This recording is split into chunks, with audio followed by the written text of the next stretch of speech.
Absolutely. On the basketball side of things, Chronic, things are going pretty well. Indiana lost 2 games thus far that they probably should not have lost, actually, but not a lot of complaining going on, just waiting to see how the team continues to develop as you get closer to conference play or regular conference play. They've looked good. Of course, that first half against Wisconsin is as good of half Indiana basketball has played in many years. Unfortunately, they played just as badly in the second half. Yeah, that's the remarkable thing about that game is the second half stunk so badly that it completely erased almost everyone's memory of just how great the first half was for Indiana. I mean, it was about as polar opposites as you could play in two halves of basketball, and probably served as a stark reminder that this team has an extraordinarily high ceiling and they have a number of flaws that can prove fatal. And quite honestly, it starts in the backcourt for this team.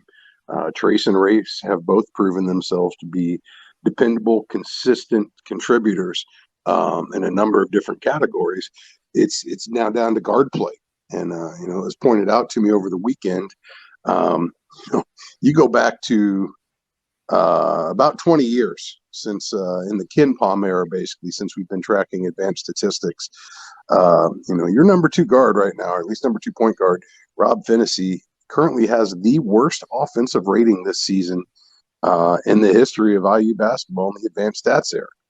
At least for any player that's getting 30% of possessions right now. So, your regular contributors, we have yet to see a player who is this ineffective offensively as what Rob's been this year. And, I'm not trying to lump all the blame on those losses on him. But no different than line play is going to determine success or failure largely in football. This is a guards game, man. You have got to have competent point guard play if you want to give yourself a chance to win.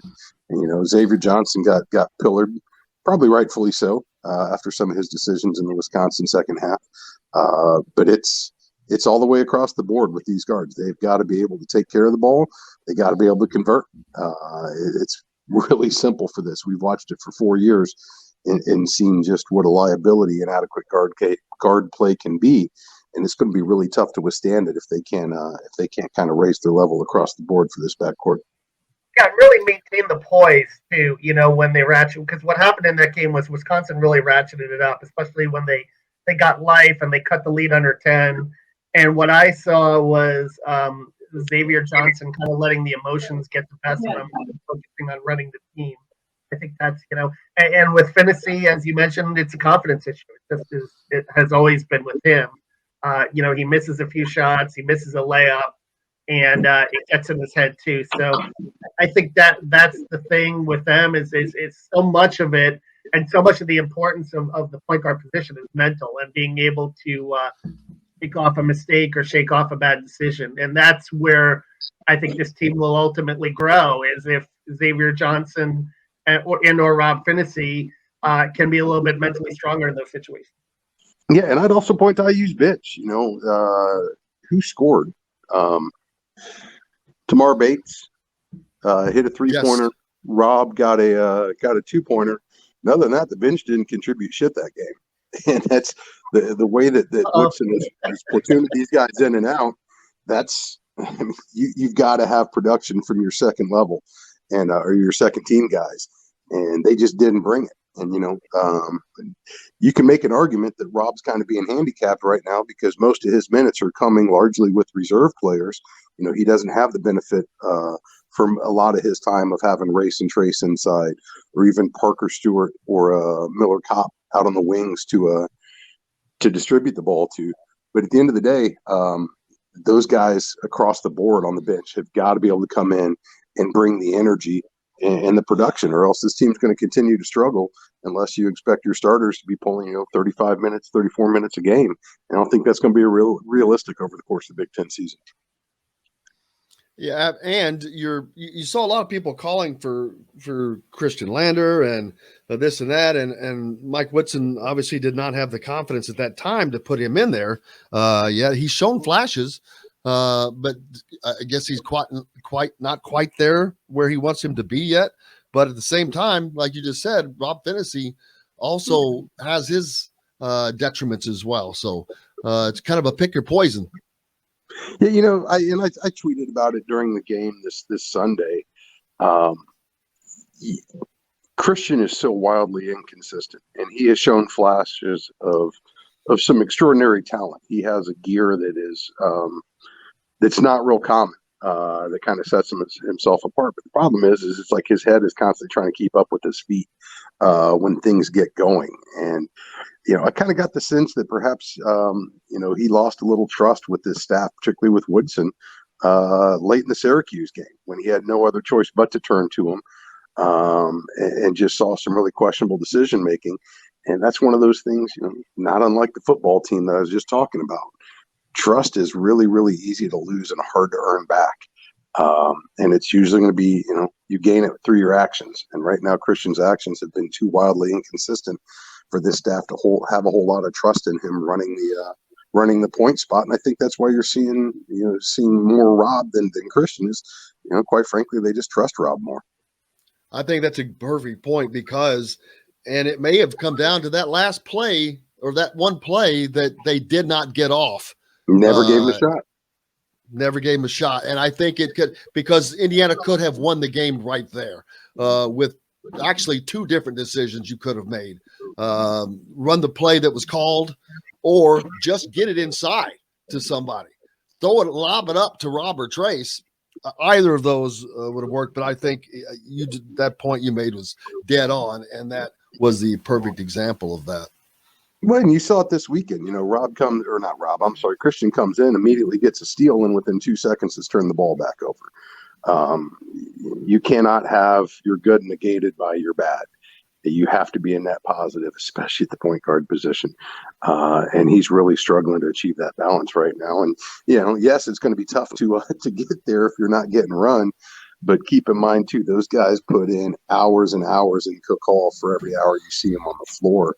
And my guess is what you're seeing on the floor is probably pretty similar to what they're seeing in cook hall when the lights aren't on.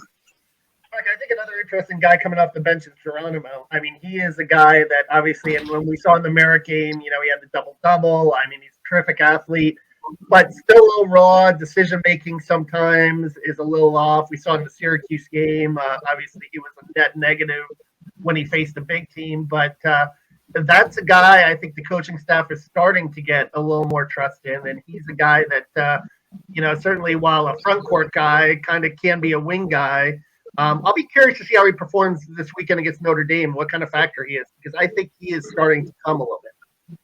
Yeah, and he's one of those guys that I think is fascinating because he has a lot of upside just because of his athleticism. The size issue, though, he reminds me in a lot of ways of kind of an A.J. Moye, who plays way bigger than what his body is, where we've seen him struggle is when he's going up against considerably bigger bodies. It's and I'm not trying to take away from his performance, but let's be honest, this is a Merrimack. I had to Google what a Merrimack was before the game just to understand who they are and how they got on their schedule. Let's see some of those performances against KenPom top 100 teams. Let's see that consistency. Obviously, it's going to be a tough pull to expect a double-double from the kid night in, night out. But if he can focus on, his rebounding, that short corner, the weak side, it seems like an area or a role that he's poised to thrive in. I think one of the big indicators as far as his development, look how the ball finds him. That's a great indicator of how well your teammates trust in you when the ball finds you. And that's something that we're still continuing to see develop. I've noticed that, paid a lot of attention with Anthony Leal when he comes on the floor. He's bringing the energy.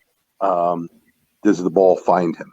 And the ball tends to find the guys that your teammates have the most confidence in. Indy Nation makes a comment here off of the Andy Moore Honda hotline that says, I use offense is stagnant. Kopp and Stewart standing on the spot on the perimeter too much. They need to move around to get open.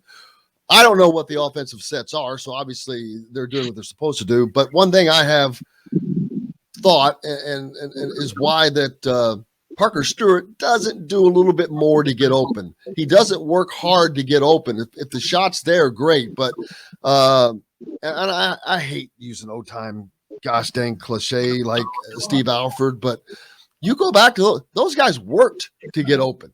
They were working off of these screens to get a shot.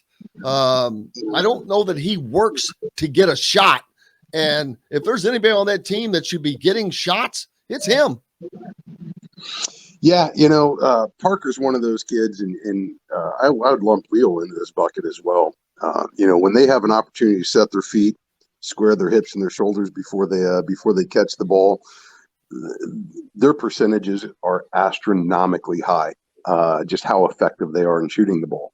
Problem is it's really tough just to sit there and post up and not move and not have a lot of defensive pressure by the time the ball finds you. Generally, it involves kicking out or driving and getting the defense to collapse. And again, I'm kind of with you. I don't know exactly what's being drawn up. You see it, you get the concepts, but against stout defensive teams, that's not always going to be easy. And this is a team that's still, I think, it's the one benefit to this non-conference schedule. While it doesn't give a whole lot of excitement in some of the competition, it's letting these guys figure out how that ball needs to move. Because right now, that's the best offense this team has. You're not seeing a whole lot of bodies moving. It's the ball's got to stay moving. It's got to stay active, and got to find the open guys. I think sometimes they're really effective shooting the ball when they're at their best is when they play that inside out game, when they dump it into Trace and Trace kicks it back out. And you'll see guys like Parker have space and square up and get that open look. And that's how you get that. That's one way you can get that space. I mean, you can get that space off the dribble as well. But if you can, with the way Trace and Race are playing right now, I'm surprised that they don't do more of that two-man stuff where they dump it inside, kick it back out, and you're going to have, some really good looks at the basket that way. Yeah, and you got to get double teams. When teams want to double Trace, he's got to punish him by kicking the ball back out to the open guy. Now, one thing, Xavier Johnson as a point guard, it's his job to kind of get that ball moving, and he does. But one thing that bothers me is in the Wisconsin game, he took 16 shots. Now, I know some of that is getting to the rim, which he does well, but that's the most on the team. Not only is it the most on the team, it's 25% of the team's shots. The point guard should not be taking 25% of your team's shots, I don't think. I mean, unless your point guard Steve Alford, probably not on this team. Or Isaiah Thomas. Or Isaiah Thomas or Yogi Ferrell. No, and you heard what he said after the game. He's got to know when he's on and when he's off. By all means, if you're feeling it and the basket is just as big as the ocean, absolutely keep throwing it up until you miss. I think what was frustrating is as Xavier was watching his effort decline that game, not his effort, but his effectiveness decline. He just continued to try to shoot his way out of it, and unfortunately, that never happened. And it came at the expense of the team's win. And I think I think Chronic Wisconsin was almost daring him to do it down the stretch. They were running that screen and roll play. He was getting angles to the basket. He was just kind of missing those bank shots and layups. Like they were overcommitting on Trace, making sure Trace wouldn't beat him, and it was kind of there for him, which is why he took it, but he just couldn't find the basket. Yeah, and they adjusted really well in the second half and doing a far better job of declining Trace that post entry pass. They were just overplaying it a little bit more, and Indiana never adjusted their angles. And that's something the point guard's got to be able to recognize, and the staff for that matter, and make some adjustments on how exactly your angles of attack are going to work, because they effectively neutralized Trace, and like you said, they made the guards try to beat him, and unfortunately the guards weren't up for it that game. And everybody on this team is still trying to find a role, whether it's Miller Kopp or Parker Stewart, because that's a new face. That's a new face. Xavier Johnson, a new face. You've got 3 new faces in the starting lineup alone, much less Tamar Bates, a new face. Michael Durr. The other guys, Michael Durr, all these new faces that are trying to be brought in to all fit together and then fit with the guys that are already here.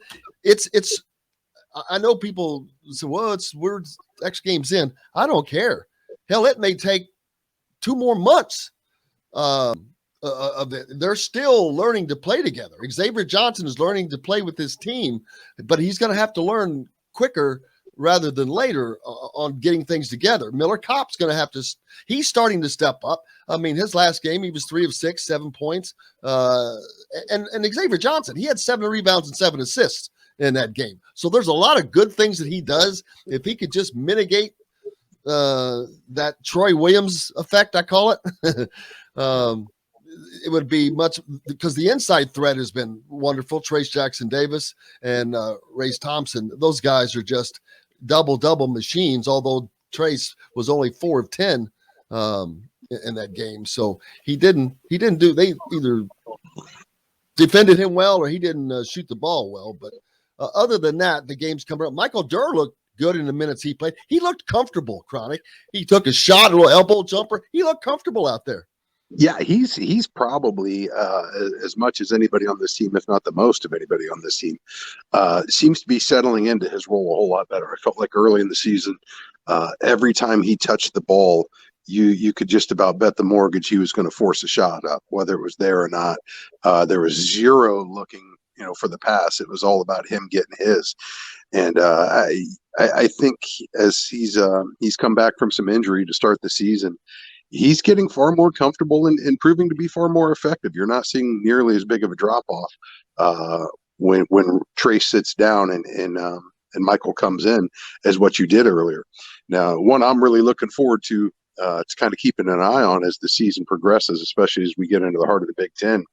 One thing that's kind of concerning right now is Indiana can perhaps withstand an off night from Parker Stewart or an off night from Miller Kopp. Indiana has proven really, really tough to withstand an off night from both of those guys. If those are going to be your sharpshooters, you cannot have both of them cold on any given night, or else it's going to be really, really difficult for this team to win.